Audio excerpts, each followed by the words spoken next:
জগন্নাথ মহাপ্রভুর এই অলৌকিক কাহিনী আপনি আজ পর্যন্ত না শুনেছেন না দেখেছেন।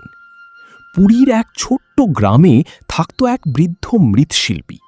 সে সারা জীবন শুধু জগন্নাথ মহাপ্রভুর মূর্তি বানাত, কিন্তু বয়স বাড়ার সাথে সাথে তার চোখ প্রায় অন্ধ হয়ে যায়।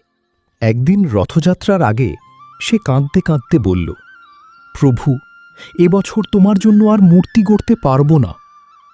সেই রাতেই দরজায় ধীরে ধীরে টোকা পড়ে। বৃদ্ধ দরজা খুলে দেখে এক কালো বর্ণের ছোট ছেলে দাঁড়িয়ে আছে। ছেলেটি মৃদু হেসে বলল, দাদু, আমি তোমাকে সাহায্য করতে এসেছি। সারা রাত সেই ছেলে মাটি কেটে রং মিশিয়ে মূর্তি গড়তে সাহায্য করল। অদ্ভুত ব্যাপার, বৃদ্ধের ঝাপসা চোখেও সব পরিষ্কার দেখা যাচ্ছিল।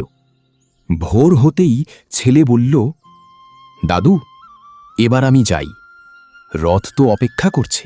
বৃদ্ধ হঠাৎ বলল, বাবা, তোমার নামটা তো বলো। ছেলেটি শুধু হেসে বলল, পুরীতে সবাই আমাকে চেনে। এই বলে সে চলে গেল। কিছুক্ষণ পরে গ্রামের মানুষ এসে অবাক হয়ে গেল, কারণ বৃদ্ধের ঘরে যে মূর্তি তৈরি হয়েছিল ঠিক সেই একই চিহ্ন ছিল জগন্নাথ মহাপ্রভুর রথের বিগ্রহে।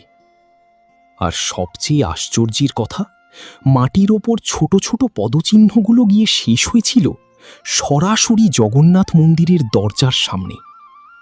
সেদিন থেকে বৃদ্ধ বলতেন, ভক্ত যদি সত্যি হৃদয় দিয়ে ডাকে, জগন্নাথ নিজেই তার ঘরে চলে আসেন। আসুন সবাই বলি, জয় জগন্নাথ।